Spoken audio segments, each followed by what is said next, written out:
Yeah, what is going on, everybody? We are back with another episode of From My Experience podcast. I'm your host, Rob. Feeling refreshed, feeling fine. Just came off of some fresh exercise, broke a nice hearty sweat. My calves are burning. Took a hot shower. Got my food unthawing, so when I cook tonight, I'm gonna have some chicken wings and some fresh vegetables. Just the creative juices have been flowing, been connecting with people, nurturing relationships, and I just feel like a brand new person. And shout out to you all, our listeners, the people who are following, liking, sharing, subscribing. Huge shout out to everybody who is liking the Facebook page. I did a huge blast, and been doing a huge blast. By the time y'all hear this, y'all have already liked, and there was a huge surge of support. So thank you so very, very, very much. But ladies and gentlemen, not alone today. I have the co-host with the most, who is always vibrating higher, Miss Jessica Fountain. Hello, world. How are you?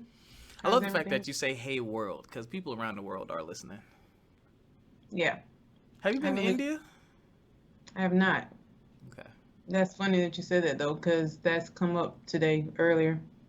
interesting. So I shot it's down. on the radar. It's not one. I like Indian food and I like Indian culture. Their So food is at good. some point I'll go. You should. Their food is really good. I can't remember the name of that thing I had. It's like a. It would be like the Indian version of almost an egg roll minus the cabbage, but it's like mushy peas on the inside. Can't remember the name of that thing, but it was fried golden goodness. Samosa. There you go. I didn't want to say s'mores or something like that, and then people cancel me. Yes, those were absolutely delicious. Um, Yeah. ladies and Trader gentlemen, Joe's is a really good version of that. you said who? Trader Joe's. I gotta add it to my yo. The Trader Joe list I have for you is getting long. I might need to actually go tomorrow or I have something to do. Well, I could go Monday. I went today to pick up literally a bag of potato chips because the patio potato chips are back. And Who?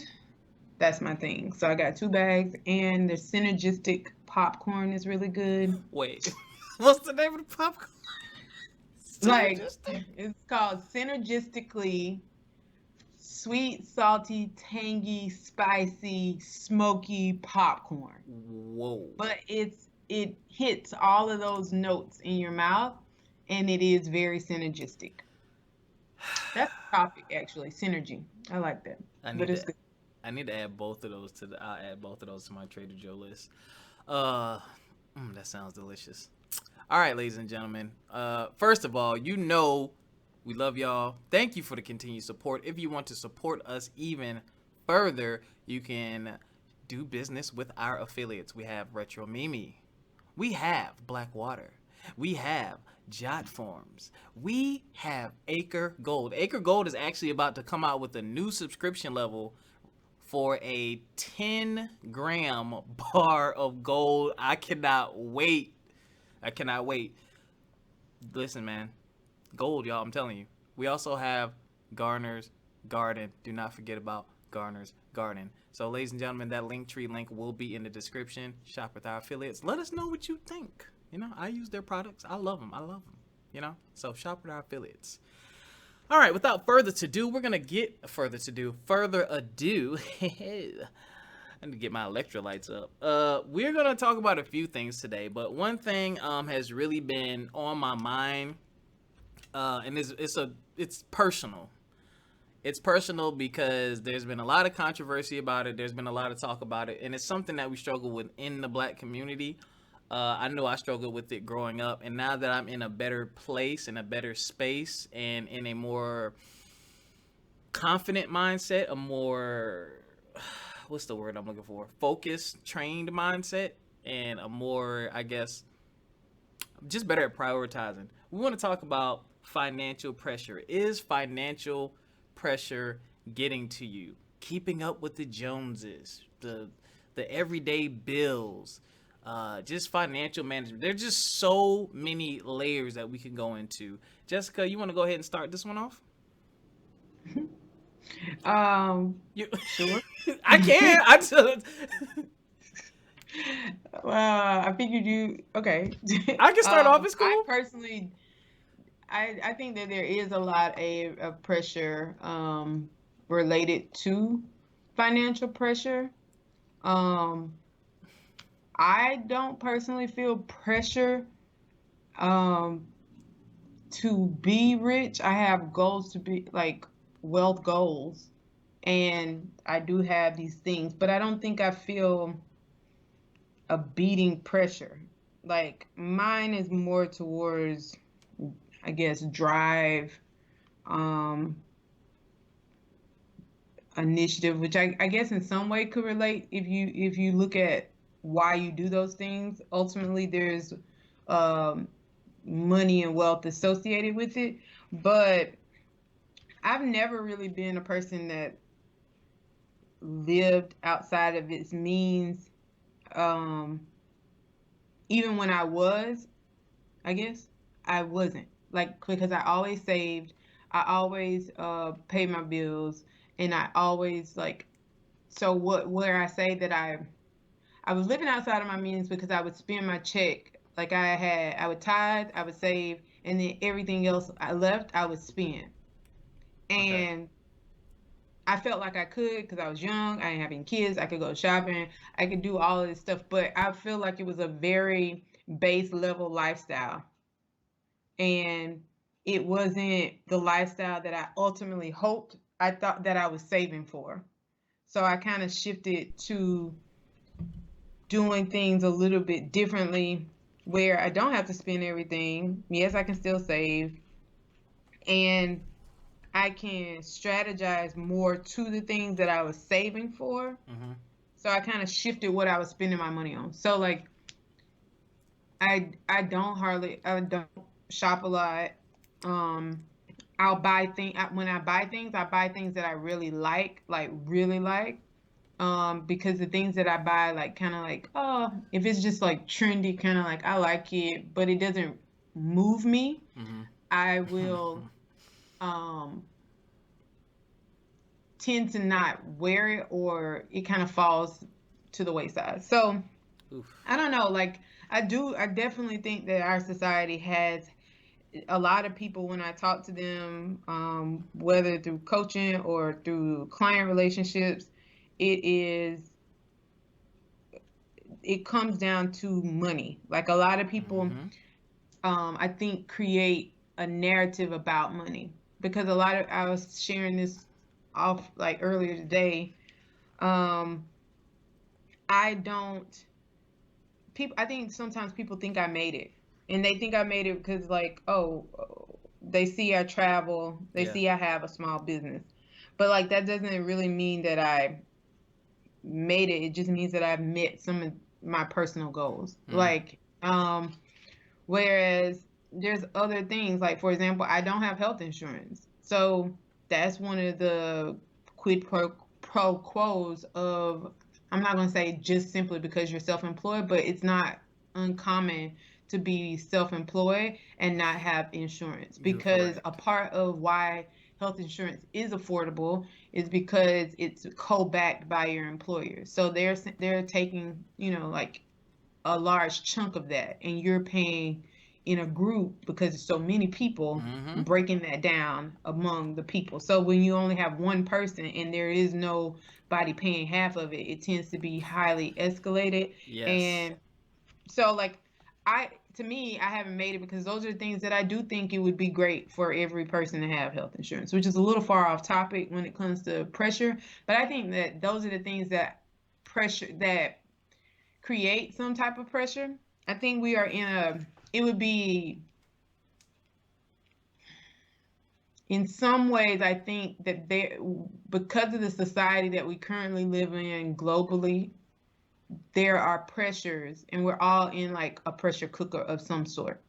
And I think that finances is seems to be the big one for a lot of people. Like when you're looking at the masses, I think a Mm-hmm. good chunk of people do find some type of pressure around finances, whether that's good, bad, or indifferent. Yeah, that was you. I don't know how everything is silent, but that's weird. Um, That was weird. Sorry about that interruption, y'all. And sorry about that interruption to you. I don't even know how that happened. Everything is literally on silent. Thanks, Apple. Your devices are never silent. Um, I think a lot of it too. I think a lot of the pressure comes from, which is strangely enough, people we don't even know. What we ingest, what we look at on TV. Like you said, on the outside looking in, people think you've made it, but don't know, you know, what you had to do to get to where you are and how comfortable you truly are. Like nobody posts all of their stress, strain, and struggles and financial burdens on the internet. Some people are living paycheck to paycheck, but they can make you think that they living their best life. And with financial pressure, you have to be very careful. I remember one of the biggest mistakes I ever.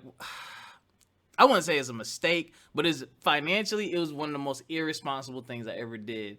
Centennial was coming up for Kappa, and I did not have the money to go. I did not have the money to go, but it was around I forget whenever it was, and I had a first of the month paycheck, so I took my rent money to go, and I did it because it's Centennial. It's never gonna happen again. I never get to do this again. I'm not gonna be around for the next one. So I literally used my rent money to go, bought stuff, did a couple things, and then had to face reality when I got back. But luckily, sorry, auntie, had to tell a little white lie. Got some money from somebody. My auntie, she hooked me up, and I paid her right back. I worked it out. I struggled for a couple months after that too, because I had no money. Like, but I wouldn't. I mean, that was a bad decision. I mean, I did it because it was Centennial. It's a Centennial celebration. I'm never gonna see it again. However, bruh, that's your rent. Like your rent. Like you about to get evicted over a trip and your fraternity. And there's a lot of different ways I could have went about it. I could have asked for help. You know what I'm saying? I have line brothers. I have people who probably would have sponsored and supported the trip for me. But again, the financial pressure. I gotta have it. I gotta look like I got it. I gotta look a certain type of way. I gotta make people think I'm doing all right. I've shed a ton of that. Almost all of it. And kind of like you, when it comes to shopping, I shop in bulk. I buy all my summer clothes at once. I buy all my winter clothes at once. The only thing I really spend money on, I shop like I'm in school. You laughing at me? Yep, I am. Why? Because I shop like I'm in school? That's on my I'm daddy not had. judging you. It's just different. It's like listening to this story is interesting. I literally, like, when Old Navy has a sale, okay, I'm getting all these shorts in all 6 colors. I'm getting these shirts. I can get these 3. Like, I will buy like 15 outfits and put them in my closet, and I won't go shopping for like another 7, 8 months, unless it's a one-off occasion. And like you were saying, when it comes to buying stuff for yourself, food is probably my worst vice. I don't even buy video games like I used to, and then podcast stuff. But when it comes to the pressure for me, I think the conversation when it comes to relationships is where it's a big point of contention because of our standards and what people expect and our level of comfort. If some people, I mean, I teach, so like my salary is on the internet. I don't make an astronomical amount of money, and I'm fine with it. I'm okay with it. Like, when people already know teachers are underpaid, like, it's a known thing. So I guess it makes it easier for me because as soon as I say I'm a teacher, most of the women are like, oh. That's good though. They need you. I need you. Like, oh, let's go 60-40 on these bills. 60 you, 40 me. But that's like some of the pressure, man. Some people don't want to be judged based off of what they have or don't have. But I will give y'all this tidbit of advice. And I'm in this place now. Once you learn how to manage what you have and find opportunities for financial growth, it becomes easier. You have to make yourself comfortable in your financial situation. Yeah, I don't make a ton of money right now, but my bills are paid on time. I am paying things off. I track stuff, so I'm looking at what I'm able to save now. And I don't want to jump too far ahead. One of the things that helps motivate me as far as staying that way is when I look at what I pay off, I'm like, ooh, when I pay these three things off, that's $150 a month back into my savings or back into my pocket. Oh, once I pay off my car, if I hustle and pay off my car, that's $250 back in my pocket monthly. Like you got to think of, instead of just looking at bills and stuff like, oh God, I gotta pay these bills. Like, yo, that is a step closer to freedom. And that's your second time around. I'm jumping around. I'm trying not to. That's your second time around. Now, when you pay certain things off and you feel that weight lift off your shoulders, you can be like, all right, whew, all right, yeah, now I can go on these trips. Now I can plan different now, because now you know what it feels like to get that weight off you, and you don't want to get it back, and that's the important part. But don't let. Yeah, I really think it even with that point, because I think a lot of times sorry, that's my little one. If you can hear that in the mic. But you can have that practice but not really be learning the lesson, because I think sometimes people are just trying to pay things off but not really. You said it, made a great point. It is a route to freedom, like, and you can pay it off, but then a lot of people think that that frees them now to go um replicate the same process again and be stuck on a different, like, bill or a different commitment. And Mm-hmm. it's like shifting. I think a lot of with our finances, you have to shift mentally. Everything begins with how you think. And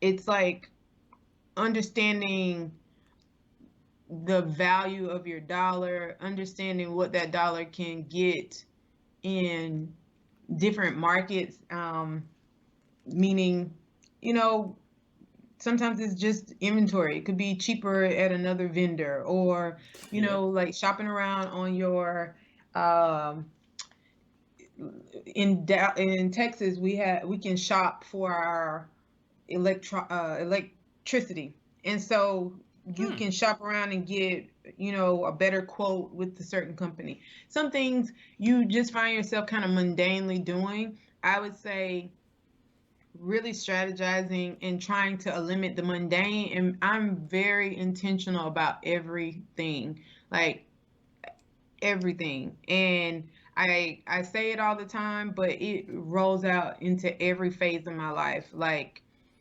if I'm focused on it, there's an intention there. It's not just happenstance. It's usually, if it happens like that, it's a blind spot, and I haven't become aware about it in my own self. So, like Mm. with finances, I really, asking yourself, even breaking down, like the numbers of, you want to make $100,000 a year, or whatever these things are. What does that really look like on a day-to-day level? How does that free your life up? Will it? If, it sounds great, but if you have $200 in student loan debt, then, like, what does that really like?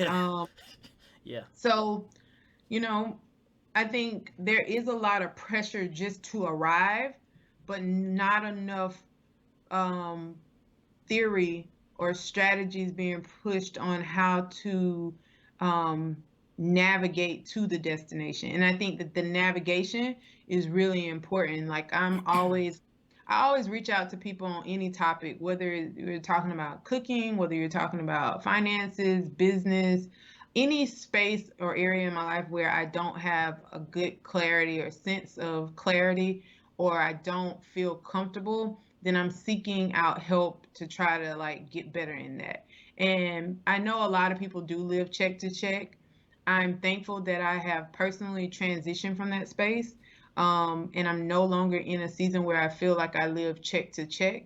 I do know that um, just in an entrepreneurship lifestyle, if you don't, uh, you eat what you catch. And so I have to work. There is this, like, constant rush of kind of that momentum of check to check, but not Yeah. feeling the pressure of check to check. Yeah. And so, um, just really, like, laying that out on the drawing board. I think that a lot of people get stuck in what they feel like they need. Like, Oof. I don't, there's so many little small things that I found that has changed my life. Like, I love shopping thrift for one. Um, I'm always, uh, even like when traveling, like I don't feel the need to shop to travel. Like a lot of people feel like before they go on vacation, they have to get outfits, they have to get all of these things, they have to have everything. And it's not to say that I don't buy something new for a trip if I need it, or like a swimsuit for a beach trip or something like that. But it's not where I once was when 15 years ago. Every Right. outfit in the bag was a new outfit. Like there was nothing, like everything. The bag might have even been new. The hat Sheesh. was new. It was like just going out, buying clothes, buying things that really buying for the vacation. And so now I've switched that. Like I understand the value of that dollar. So I switch it to how much does that cost? Let's just say you spend $200 before the trip. That's $200 on an excursion to me now. That's $200 Ooh. towards, I might can add that to the flight. And maybe I really did want to go to um, Paris over Mexico, and it Ooh. was $150 difference. Like there's these things matter. And I think sometimes because we have kind of skewed relationships with money, we tend to react skewed as well. And we do things that really are counterintuitive to what we say that we want. We want, grandiose Ooh. experiences. We want grandiose bank accounts. We want, all of these things, but we're really not really willing to sacrifice or substitute. Like not even like a true sacrifice. Sometimes it's just a substitute. Like I love staying at an Airbnb. I don't really stay at hotels that much anymore.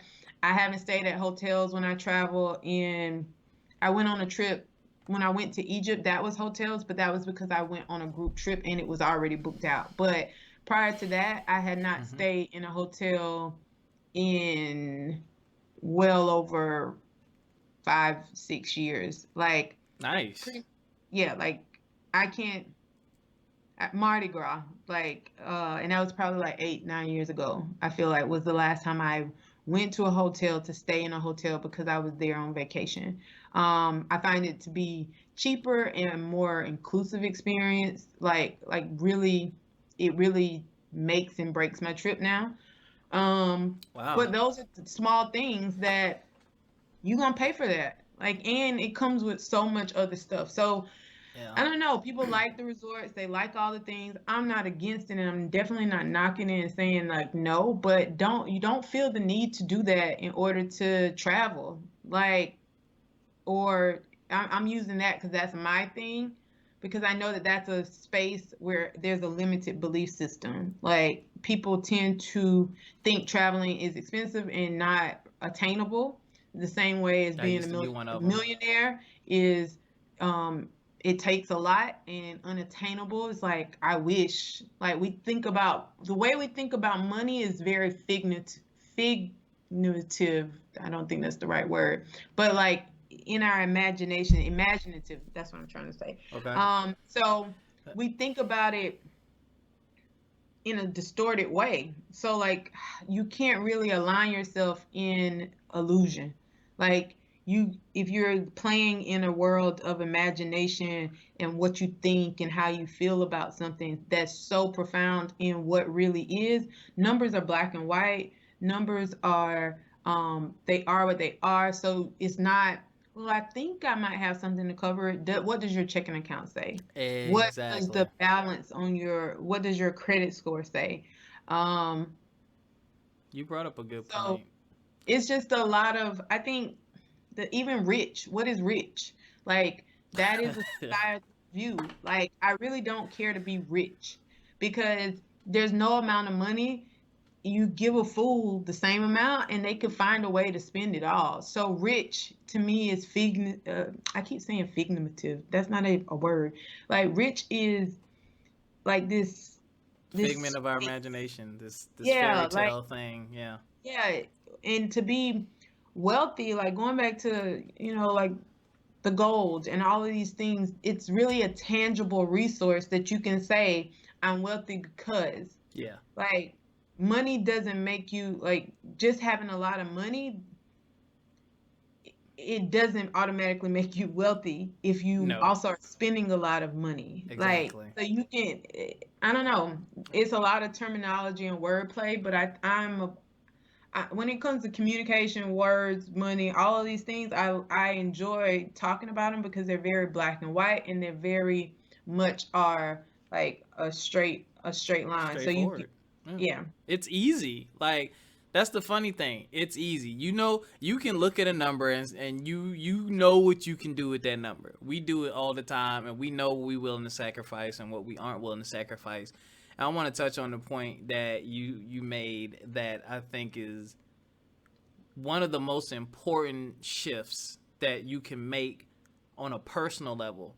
When you start to prioritize and you're able to say, I don't need that bottle of liquor, or I'm going to eat out 3 times this month instead of 5 times this month, or you start making more meaningful purchases. Like when I go to buy anything equipment wise, I look at what else can I do with this. Someone brought up shout out to my boy Carl Van. He was like, "Yo, you could be a mobile podcast service." He was like, "You got a mixer, you got a mic, you know how to record. You could show up, record people's stuff, edit it on the spot, give it to them.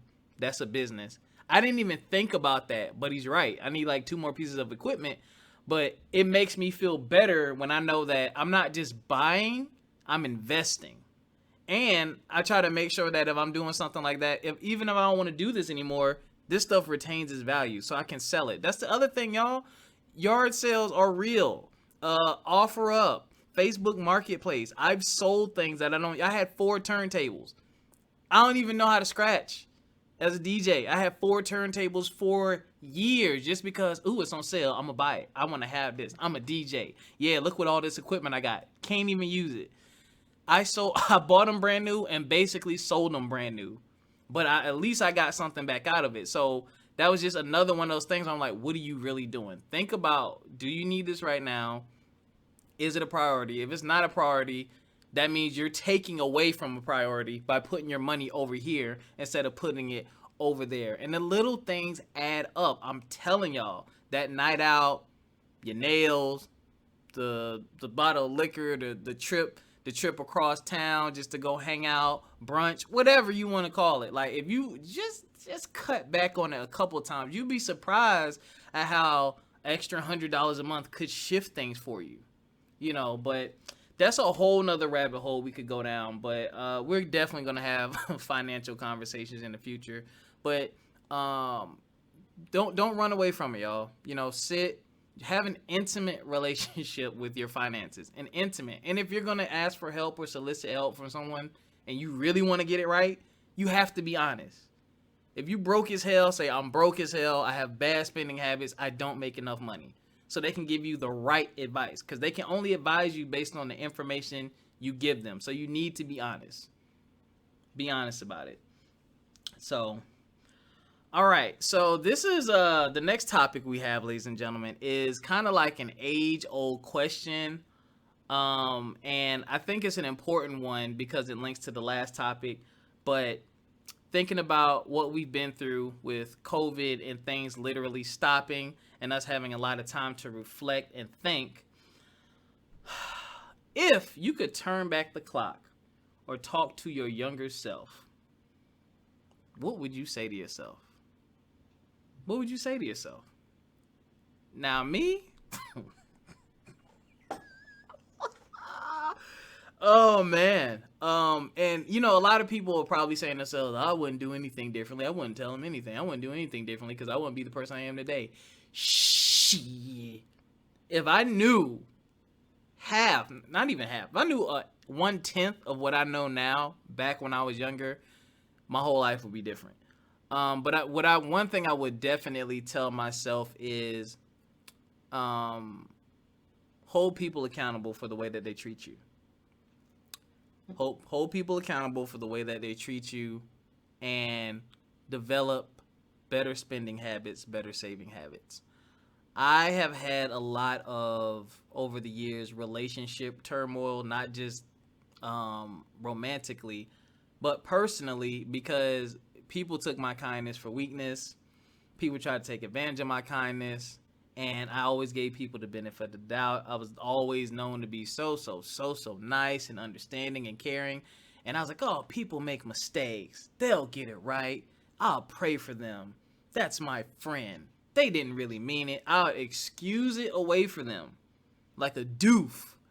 But then when you get older and you really look back at it and you can see how they treated you versus how they treated others and how they were moving whenever that relationship was severed or that tie was severed, you realize, oh, I was getting played. You was in it for whatever it is that you wanted, and now you got what you wanted from me, or you were bored with me, and now you've moved on to the next thing, or you realize, this relationship isn't beneficial to me because he's trying to get me to be a real friend. I got to be out of here. So I would definitely do that, because I say that because the friends that I have now and the relationships that I have now they're so impactful. There, there's almost there's not many things I can't think of that I can't get by picking up my phone and calling somebody, and possibly them calling maybe one or two other people, but I can probably get it. I didn't have those relationships, but I had to develop those relationships by letting them know who I was fully, not just being nice so I could be liked and people care and all this good stuff. So But I think that's that one that's thing. an important thing because I actually was going to be on the flip side of your comment. Like, Mm, um, I think that in not even accepting like people like where they how you meet them. Like I had a conversation with a client today, and instead we so often we look outward and we can point the finger, but what I think that really changes is when we look at ourselves and ask ourselves what in me was attracted to that, what in me caused me to um I mean, I didn't do yes, it. I'm fired twice. With your face look like I did it. No, I'm like, because I saw it. I see the problem now. It's fixed now. Okay. Um, but yeah, like one thing in my own growth, I realized like there are a lot of people that have screwed me over. There are a lot of people that have hurt me. There are a lot of people that have broken my heart in different ways, whether that was in love, in life, business, what have you. And if I had to go back, and look at how do you talk to your younger self, I would really look at me, like, and look at myself and, encourage her to be, um, to use her voice, to stand in your truth, to stand in like who you are. And like that's what you just said at your friendships now, like you can call them because you did transitional work. And I think that when we do the work, we all have people we can point fingers at, but the Yep. reality is that we chose those people. Mm-hmm. We chose them to be in our life, whether they were manipulative or not. There was something in them, in their trauma, in their shortcomings, in whatever capacity that we were attracted to, we leaned into, we believed in, whether it was just like one piece, even though like other pieces are messed up, it's like you hyper focus on a piece. And so believing in yourself, like believing not what other people, because people gonna be people and they're always gonna surprise you, they're always gonna Yes. show you, like, even within my family, like I don't care what, I don't really use the term like best friend anymore because every time I've used it, I felt like, yeah, and I don't feel like I don't like with that, and to the point that I'm kind of going all over the place, but when we attach titles to something, so when you say best friend, when you say um the any whether it's boss, whatever, there's so many different titles that with that comes identity, and with that comes expectation, and with that comes like some type of like intention, expectation there. And so I would talk to my younger self and go with your gut, go with what Ooh. is inside of you. That would be my one bit of advice, because all of the times that I got it wrong, I feel like I did not listen to my gut. I listened to the people, to your point. I listened to what they said, not their actions. I listened to um like the narrative, like taking a job that felt like it was prestigious. I used to work at a law firm, and it was like where I was at, like it was so toxic for me. Like it was not, it was so far away from Jessica, like the soul of Jessica. Mm-hmm. And so, yeah, if I had to, I don't have regrets. Like looking back in my life, like I kind of own it all. But if there was something that I say that I regret, I hate that how often I second guess myself. In life, like when I did not listen to the voice like that was tapped like in internally, and Yes. I think that that has been the kind of reverberating message of every single time I feel like, damn, I shoulda, woulda, coulda. It's because I didn't listen to my own voice. And I listened to all the other voices, like whether Mm. those were my friends, whether that was a family member, a colleague, like every other perspective but my own perspective and my own, I like my own sense of like looking at the world from my lens, from what it, how it interacts with me, how I feel. So um Funny you say that yeah, because that at the end of the was day, it's just you. Like, not saying isolate yourself or be a hermit, but when you go home, y'all, it's you. Even if you married, there's still times where it's you. And you right, have to, you always have to live with yourself. Period. right. So, and And I if think that, go ahead. no, what you about to say? Well, I just think the more that you learn to live with you, you start attracting people like that want, like every season we're meeting people in that season that matches really the identity of who we are. So you you start linking up with people based off of where you are. And so when things get become confusing or frictional or whatever the case may be, you have to kind of take a step back and ask yourself like, where am I, what's going on, like what it like, kind of looking inward.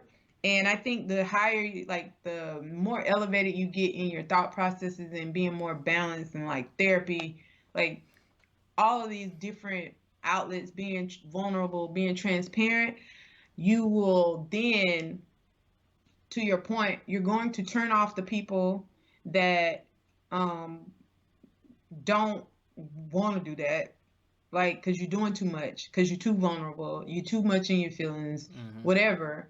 And you're going to attract more people that love vulnerability, love to be like, love to share. Like something came across me today that was so easy, and it was just last night I was looking at a Pinterest recipe, and I my whole week this week has just been a shift to self care. Like it's normally self care Sunday, but it's been self care week, and getting out of the way of myself to care for myself first, and then not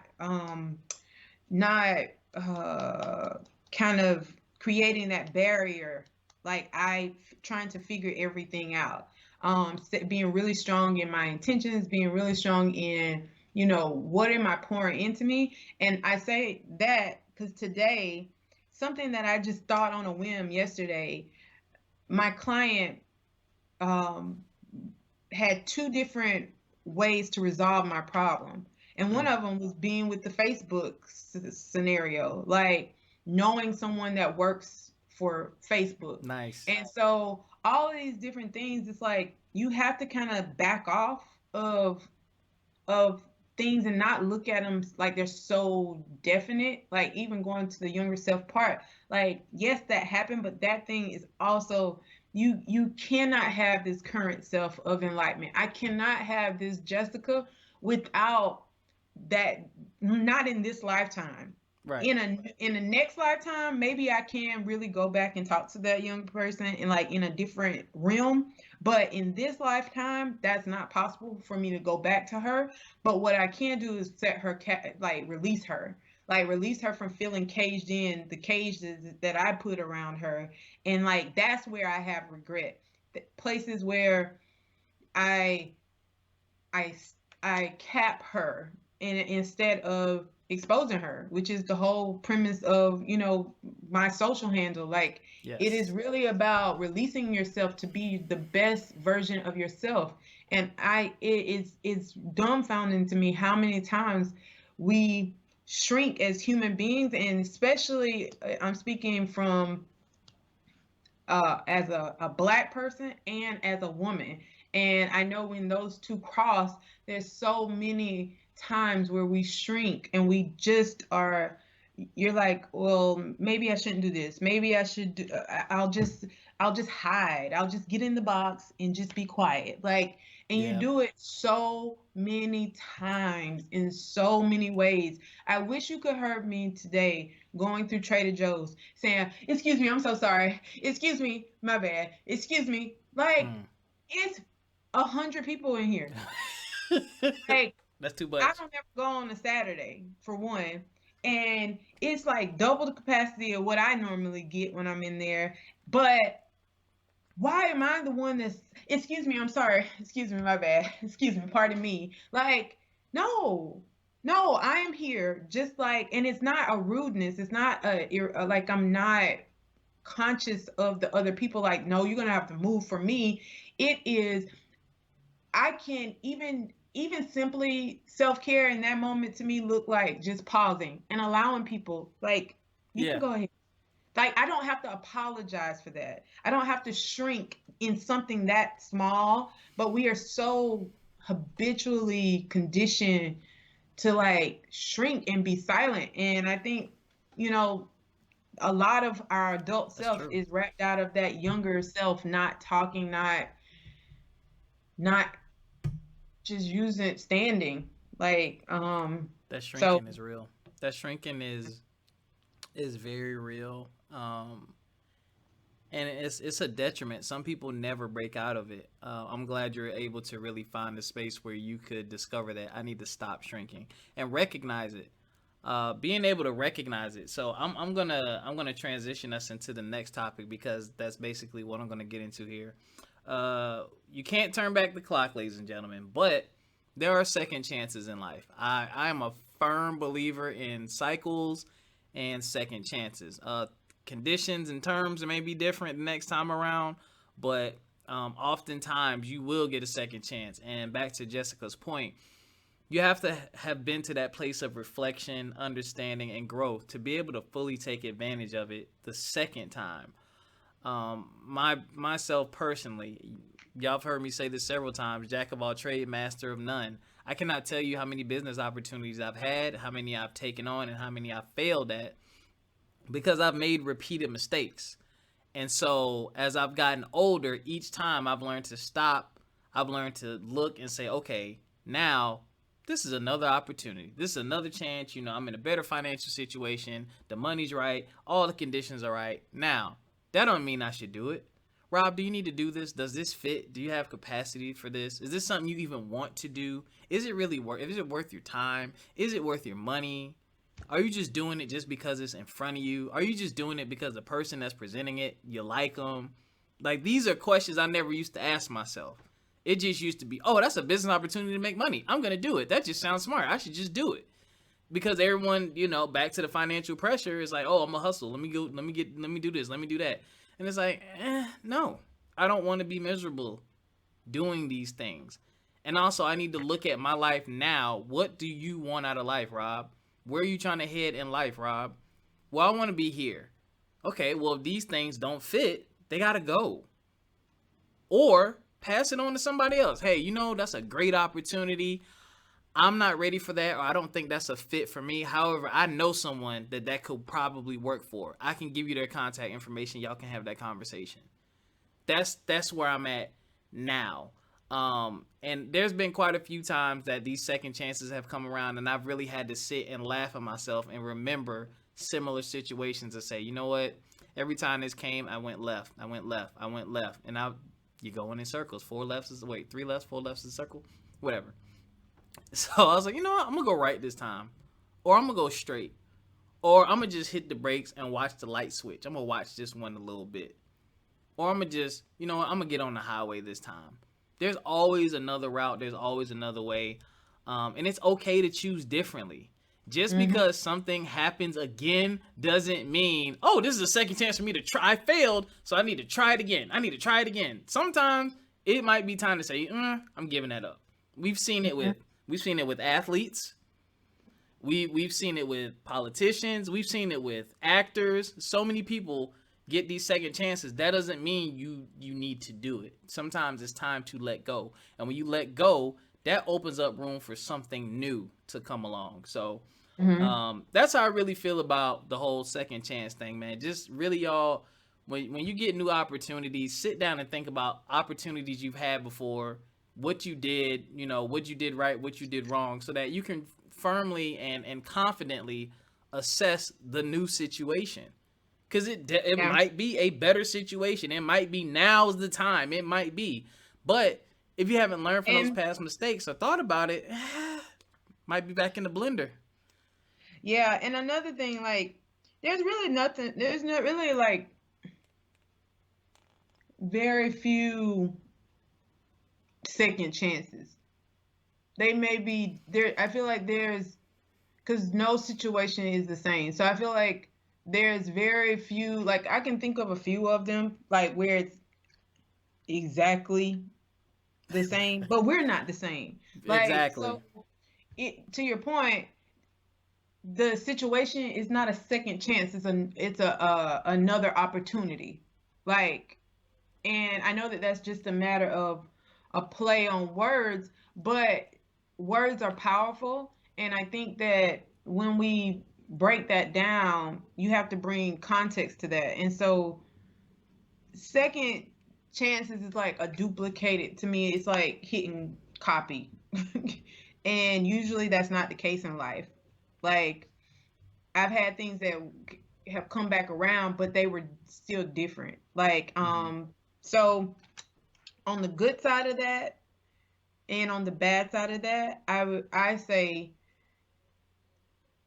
really doing what you just said, the um assessing the land, like surveying the land. I listened to some, I think it was T.D. Jakes, and it was a sermon called "Surveying the Land." Like anytime you walk into a new arena, you don't just like if it's a country or if it's any new environment, you don't just start pointing and shooting and saying like this is where you go. Like you have to survey, you have to take time of some sort to be able to look at it. And so when an opportunity comes back to you, like looking at that opportunity, really digesting it for one where you are, where like the person, and then the actual individual, like the opportunity of it. And I think a lot of times we bring that kind of cookie cutter box mentality. I've done it in business, I've done it in relationships. Like I've had people do it to me and it doesn't feel good. It doesn't feel good when someone brings um like something that is very structured or a cookie cutter approach to a very unique experience. Like it's like taking, I don't know, like you get the same birthday cake every year to celebrate somebody's birthday, and it's always like the same colors, same. It always says "Happy Birthday, Rob." Happy birthday, Rob. You Happy made me birthday, think Rob. about And real it's estate. always the circle cake with just a red line around the outside, and it's always like one can. It's like the same thing every year. It's like there's no like, this it's a new year. Like, even though it's today is still my birthday, and every year, like it's my birthday, like you want to be celebrated differently for the evolution of the year. Like the actual intention behind that is like you're celebrating a new year, a Mm-hmm. new era. So like I feel like sometimes we take our mentality, we don't look at it as a new opportunity. We kind of approach it with all the things. And I definitely I've done it in dating. I've done it with my family sometimes. Like I've experienced it on both sides. And when I think of it all, like from a very zoomed out perspective, I it doesn't feel good, and it's something that you should really take the time to address, like your growth, where you are, the growth of the thing, all these pieces, like pull them all together. And that's where you show like what you learn even in school. Like when you study, you got a tutor over here, you've been doing some flashcards, and like you've been changing up your approach. You don't just go like take the test and like memorize the test straight through. No, you're taking the context of the information, the context of what you remember from the flashcards, what somebody said in tutoring that kind of stuck out to you and made you connect something. Then you're looking at the actual paper that's in front of you, and you're going to say like, all right, like this is where I am. But I think sometimes we just approach things with a very cookie cutter like process, cookie cutter mentality, and not It makes perfect sense. not really. We take that old mentality, and that's why mental health, I'm an Hmm. advocate, and I'm always talking about it. Mental health is so big because you always have to shift it. And mental health is like saying shoot your shot. That's a cookie cutter terminology, which is great, but who am I shooting my shot to? Yeah. Like, so if I'm shooting my shot to someone who is 36 like myself, then great, go for it. But that's a little weird and totally disgusting if we're talking about a 10-year-old. Like, Right. so that you have to know context. You have to like, I don't think we think full. We think in a box on a lot of different topics, going back to Yep. finances, going back to like health, what it takes to be healthy.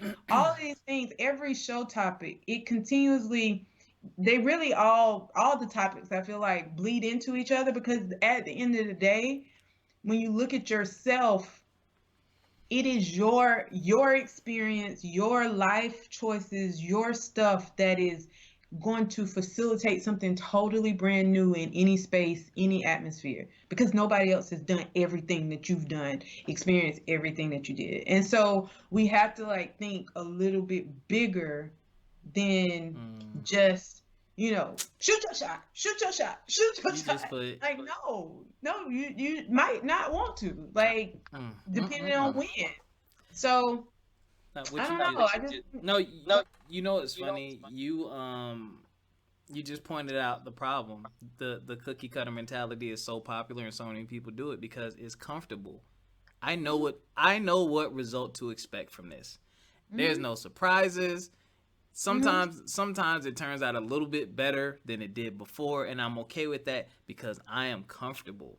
mhm. See, growth and change is uncomfortable at times, Yep. and And it's scary. always, I mean, almost always is gonna be uncomfortable Yeah, because it's foreign and you ain't yeah. never You've been never there been before, and it's like exactly. me putting you in a room, like saying, "Go get my socks." Okay, that's uncomfortable because you don't know where your Yeah, socks at. where You your gotta socks look, at? Yep. you gotta figure it out. Because I might not keep my socks in a sock drawer like you keep your socks in a sock drawer. My socks could be in a basket under the bed.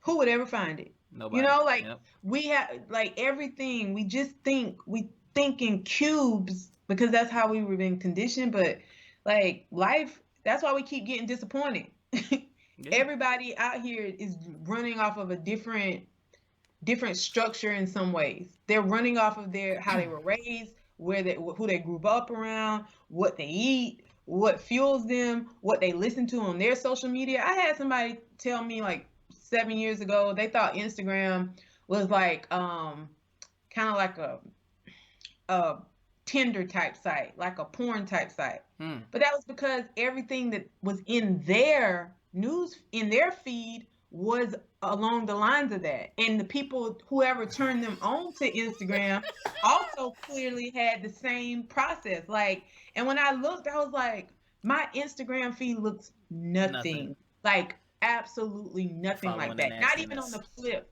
huh? I said they was following the nastiness. Yes, like I saw girls taking showers, like in What? the not taking showers. A girl was in. She was going on live. She was in a bathtub, like washing herself with bubbles all around. And I thought, my God, like all of my lives are like entrepreneurship, cooking, fashion, travel. Like those are probably like the four. Like I don't get that in my news feed, but they really this person totally ignorant to social media, had just got on and really thought that that's what Instagram looked like. But that's from our perspective. Like, It's what you make it. Yeah. so, yeah. But yeah, don't be afraid. And whether you believe in second chances, second opportunities, when something comes back around and you get that feeling of deja vu, I might have been here before. I've seen this Listen to before. your gut. Yeah, listen to your gut. Assess the situation. Assess Because that's it. that, yep, that's Do what you that want to do feeling it? is. Do you want to I, do it? And just because it's in front of me, is this the time? Hey, this is that new mm-hmm, job promotion. Am I ready to move to Seattle?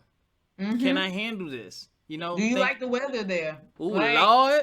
why move to a place where you don't even, if you know that you need sunlight and you need warm weather, then it doesn't matter how much money Seattle is offering you. If it's a full time and you know you got to be there for the next 5 years if you take that job, then that might be not the best move for you because it's going to get overcast a lot and it's cloudy and rainy a lot. Like, so Grey's Anatomy. I don't know. Yes.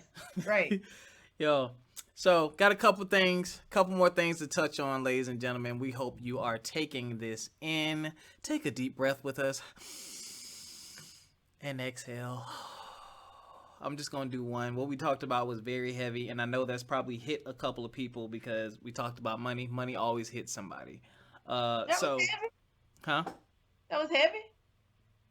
You felt like that was heavy? I mean, I'm thinking of outside of I'm just, myself. yeah, I'm just asking. I'm for real. You have Outside to. of You just myself, I don't said think people are it's used to heavy. this cookie cutter box. We're not those people. So I'm thinking about the younger people. The people who are feeling the pressure of, oh my goodness, I got to get this done and look like this and be like that.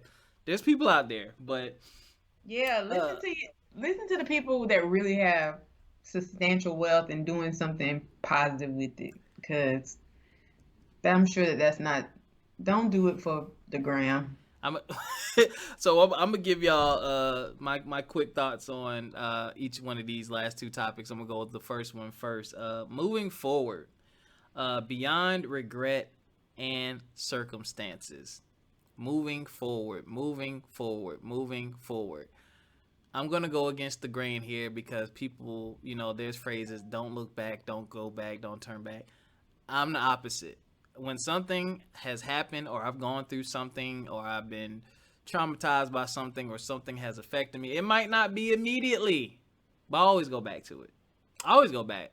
Unless I got clarity in the moment with this relationships, business stuff. It's been years later where I've called someone and said, hey, when we did such and such and such and such happen, man, what I'm missing something, and have the conversation.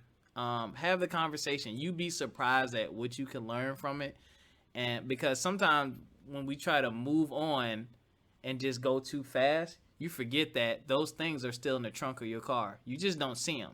They're in the trunk of your car, or they're like the cans on the back of the car when people get married, and they rattle every now and then. You might try to step on the gas, or your engine is so loud, and you turn up the radio. But if you ever take a second to turn that radio down, or you slow down, you start to hear them rattling back there again. And that could be as simple as walking outside and seeing somebody, or seeing something on TV, or a certain phrase or word. I've learned to really stop and say, okay, when I see that when something from my past is affecting my present or going to affect my future, I go back to it. And that could be a me thing, like my exercise. Well, when you say go back, Yes. I want you to. I think I know what you mean, but I want you to clarify. I don't know what you mean. My clip. Okay, 'cause I feel like going back doesn't always mean um un unburying like the No, hat. it doesn't. It doesn't. So okay, so it depends on what it is. Right. Like I'll give you an example. I have an ex girlfriend that we broke up. There was never really any clarity or really a conversation that happened after that. Okay. And we've both moved on. We both dated. Not a bad person. We don't have any beef, any drama. But in my new phase of my life, when I want to date, that was my best relationship. And I was like, that went really well. The relationship after that didn't. And dating is kind of funky and funny. But there were some things that happened in that relationship that I look back on and think back on, and there's some missing pieces. And I contacted her and I said, hey, can we talk about this? And we talked about it. And she told me some stuff. I told her some stuff. We got a bunch of stuff off our chest. And I look at relationships totally different because of that. I approach them totally different from that now Mhm. because some of the stuff she said I was so oblivious to. But now it makes when she said it, I was like, huh? But I've grown and matured so much. I was like, huh? That's common sense now. But I was like, dang, I didn't think about that back then. And we laugh because we're like, had we really sat and talked to each other, we could have worked that out. Like it was really a situation we could have worked out. Um, Do you that think you would have been able to work it out then, or are you just saying that hindsight now? Because then I think so because the issue was one person got frustrated, so the other person got frustrated, and communication just dissolved. And it wasn't over anything serious. Nobody stole, nobody hit nobody, nobody cheated on anybody. I think we could have worked it out, but at the end of the day, it really would have came down to is the person's our dispositions and who's willing to kind of yield a little bit and say, you know what, we need to do this together. It's not about me winning. It's not about you winning. It's not about you getting your way or me getting my way. We're in this together. We kind of needed to be recentered, and I think it could have worked, but it didn't. We moved on, but now we talk like every other week or every other day, and we send each other stuff. We laugh, we joke. Like it is hilarious now. Now I feel like okay, this is I have my friendship now too, because that's mhm, something else we lost, not just a relationship. Like that's a good ass friend, mhm. one of the doofiest people I know, like me. So that's what I mean. Now, I'm not saying I'm not saying 10 years from now go back and find Charlie who married with 3 kids and say, Charlie, why you cheated on me all them years ago? Or go find Cynthia or whoever and say, man, you broke my heart. You don't want to do that when she's in the middle of her business conference. Like you That's I funny. I used to date a guy named Charlie. I think there is a statute of limitations on certain things. But one thing I've gotten better at is doing it way sooner. Last relationship broke up. Okay, took about a week. Okay, we need to talk about this. Got everything off my chest I needed to get out. They probably still need to get some things off their chest, but I got all the stuff off my chest because I was like, I'm not doing this 3, 4, 5 year gap again. No, let's have this conversation now. All right, cool. All right, I'm out. I know everyone doesn't have the composure to do that, but it helps, y'all. It helps, and you can't don't live there either. If you go back, touch it, look at it, analyze it, have the conversation, but don't live there. And make sure mentally you can handle it. Some people don't go back because they're scared that they'll literally go back. They'll Yeah, I you'll do think you should go back, which is why I stopped and posed that yeah. question. But everything doesn't require to go back to the person. Sometimes it goes back to you. Sometimes it goes back to a therapist. Sometimes it's going back to, your a really close friend that was there with you. Like, hey, you remember this?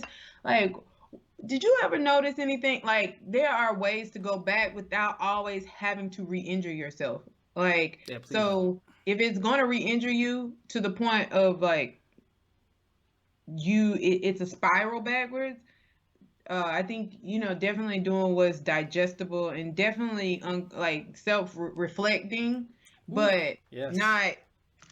not necessarily. That's why I wanted to specify because I didn't think that's what you meant. But when people hear things, they're like, they are gonna go back to Charlie and call Charlie and go back. They gonna dig through all the tunnels because they don't realize that that process is unhealthy.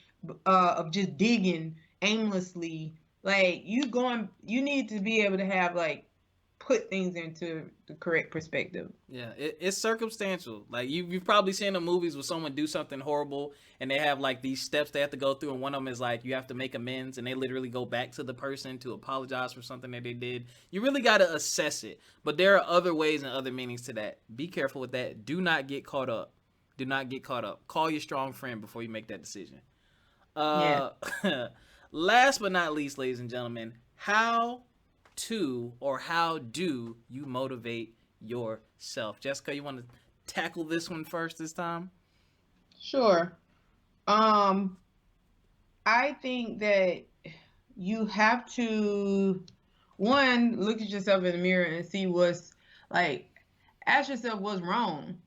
Like, why aren't you happy? Why don't you have joy? Where's the frustration? Because sometimes we don't know. It's like you can just hear something ticking, and you don't know. Like, you just know your nerves are being shot, but you don't know what it is. So you have to, like, where is the noise coming from? Like, where is that sound coming from? What is going on? And I think that that's where, wherever that disruption or that discomfort, whatever those things are, you got to go, one, pinpoint it, and then again, using context, using, like, looking at all the pieces, assessing what does it need. Like, do you just need a timeout? Do you need a restructure? Do you need to remove yourself? Do you need to like just zen out? Like, what is it that you need? Some days I need a bubble bath. Some days I need to ground. Some days I need to, be around, like, really thought provoking, like, people that have their conversation is dialogue, not what you doing and I'm good. No Like, I WYD. that I don't need that. That's a trigger. That's like, Oof. ah. So for me, like, I motivate myself through really reading, through, I love TED Talks. I love um I love listening to people that are on the path of where I am ultimately going in my life.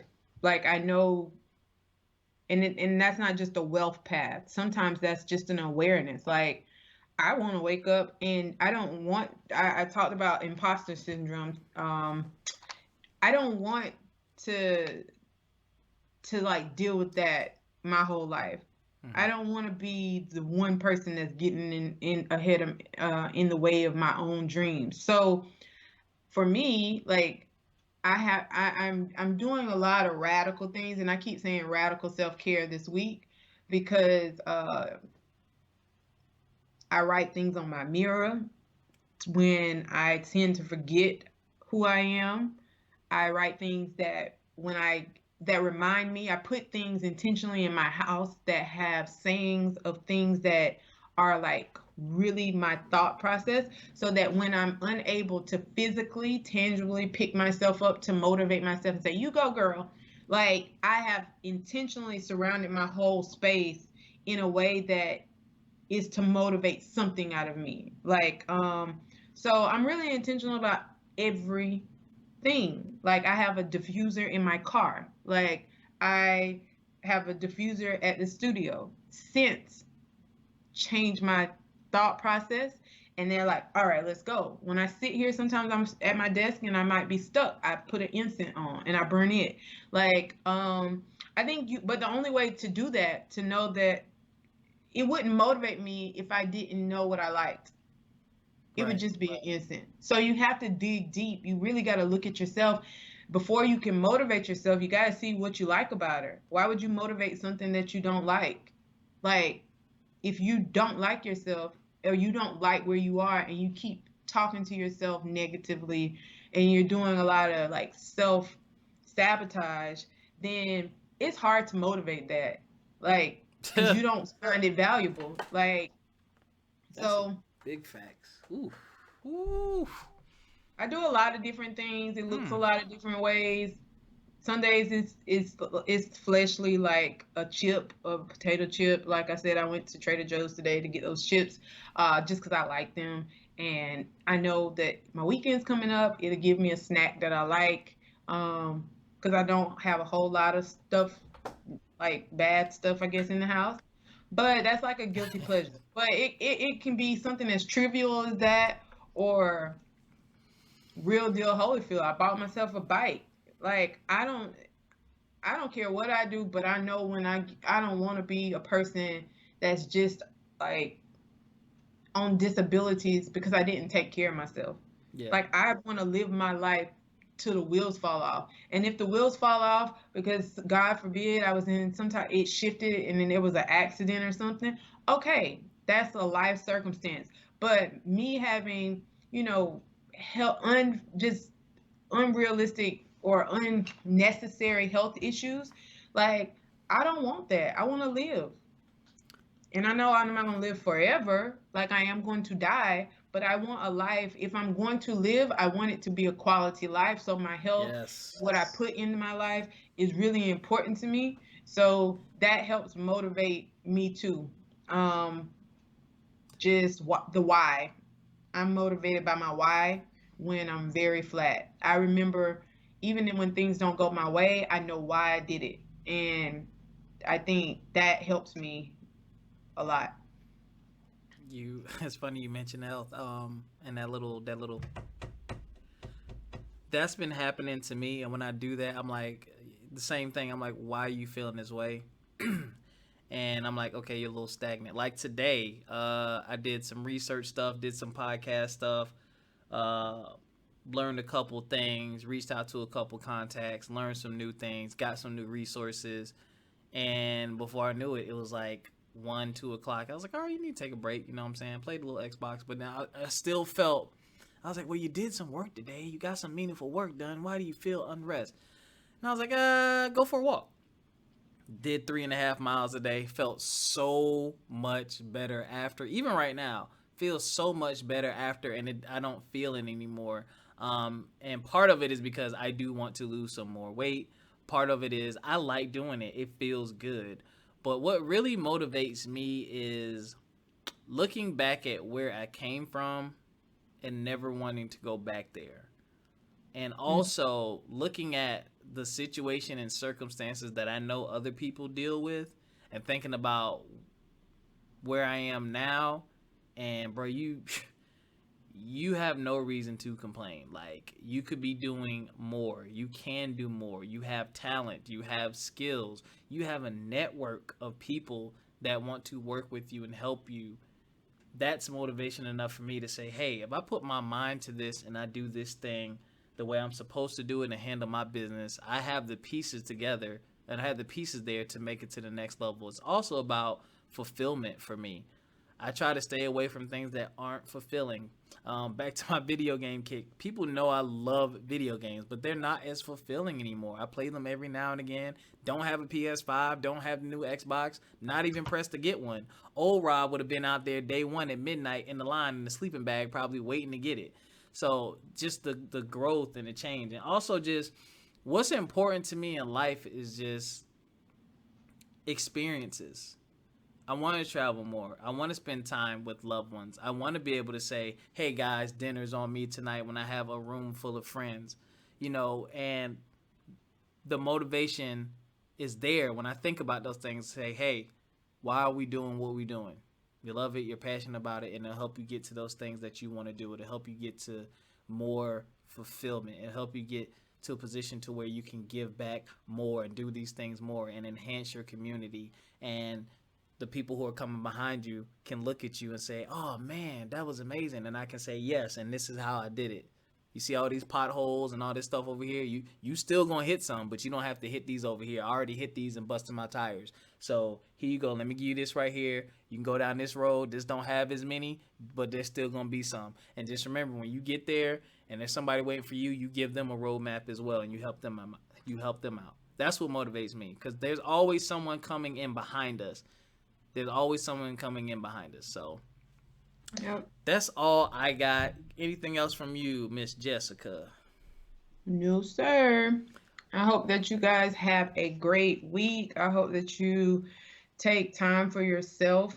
Um, self-care just keeps coming up, and I think so many times going back to that feeling of discomfort and like why are we feeling that way is because we are trying to figure it out. And that's like kind of being God like or God like that ain't my role. My role ain't to know every my role is not to know every destination, who's going to be there when I get there, how am I going to get there, like, and put this whole play together. My role is to, you know, do what it's like my what's for me, like what is important to me, what fuels me. And I think sometimes when we go into self-care, like you have to step back. You can't figure it out. It doesn't matter. Even there have been countless nights where I will sit at this computer and I'm trying to figure something out and can't be like, screw it, and just going to sleep and waking back up, it's like, ah, I sitting at the get it. computer as if somebody came in that night and fixed it. And we have to, we're trying to figure it out, and we spin ourselves out literally on the wheels. Like they say, you're spinning your wheels. Like we're on like a hamster on a wheel and just going round and around and around and around, trying to figure it out, trying to do this, trying to navigate this, trying to talk to this person, trying to research. Like, we do that. I do that. Like, if you are a creator, you're going to do that. But the where we go too far, it's like you trying to say, well, I'm going to work out today, but now you want to walk 75 miles. Okay. That ain't gonna get, like, you overdid it. Yeah, Like even something positive like working out. So you can't just stay facts. spinning your wheels creating and trying to figure out every piece. You have to figure out the piece that's in your hand. And if it's in your hand, then that's the piece that you have control over. And it's like, I'm gonna play my piece of the puzzle and play it. And like that's the only piece that I have. I can't be God. I can't be you. I can't be my mom. I can't be my sister. I can only be Jessica, and set my intention with the universe and spirit and say, God, this is where I am. This is, you have that conversation. Yep. That's the only like line or channel that you keep clear. You allow God and the universe to talk to you, and then you talk back. And like that's the only conversation flow that really is, I feel like, like necessary. Because if not, we start doing all the other things, and they ain't for us to do. Like it's for, what was for you is for you to go, like, go take that walk, and everything else just it's like an exhale, because that's where you had your power. That's where you really needed to be. Like you said, you had already done the work. You had already aligned yourself, but you're trying to figure out, how does the work that I just did, where is it going to fit? Is it going to move? Is it going to shift? And whatever the thought process is, you're trying to do everything. And Hmm. that ain't your job. Your job is just to do the work and rest, That's and it. like be good with it, Yep. and let God universe do its job and fulfill the fuller vision. But I think that we don't allow that to play out. And so you have to take care of yourself, and in taking care of yourself, there is this like exhale. So I really want people to get that, to feel that, to experience that. Like, you should experience what it feels like to rest. You should experience just like a blissfulness of.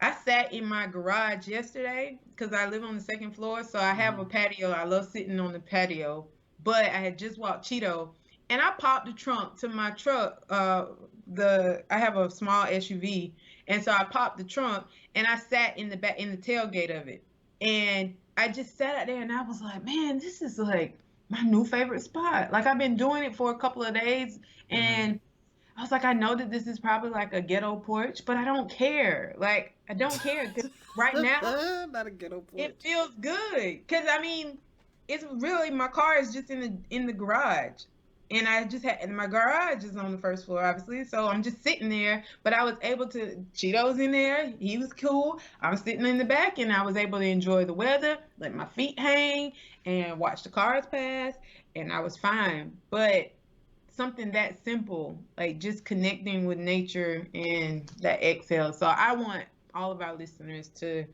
leave on that note, to like just take care of yourselves and give yourself a little rest. Yep, it is okay to take your time and find your place, and that's in Yep. anything and any place in life. And with that, Yep. ladies and gentlemen, thank you again for listening. Thank you so much for supporting by liking, sharing, and subscribing. Leave comments. Continue to leave us reviews. Got a new review not too long ago. Thank you. We did mention a negative review last episode where it was me and Jessica. It's gone now. Apple removed it. This? Apple removed it. Yeah. Oh, good. Yeah. Apple was on our side on that one.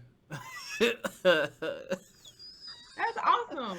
Yeah, I yeah, yeah. didn't know that. I was surprised. I was like, these people don't look at these emails. I was like, oh no, they hit Yeah, me up. They was like, I still have mine, and I mean, it is what it is. yeah, They tried to appeal it several times, but it's all right. Well, you're still vibrating higher, but y'all know y'all can follow us FME underscore podcast on Instagram. You can follow me complete underscore vision. Man, listen, the Facebook page, please like that Facebook page. It's going up. It's going up. It's going up from my experience podcast. Don't forget to join the Facebook group from my experience podcast. Jessica, where can they find you? you can find me on Instagram at exposure EXPOZHER. No bread and butter. You can also find me if you're interested in any type of lash and brow care and you're in the DFW area at Lash and Soul, LASHANDSOUL. For all you travelers out there and all you locals out there, hit her up. Until next time, ladies and gentlemen, take care of yourselves physically. Wait a minute. Wait. Take care of yourselves physically, mentally, financially. And spiritually. We'll see y'all next time. Peace.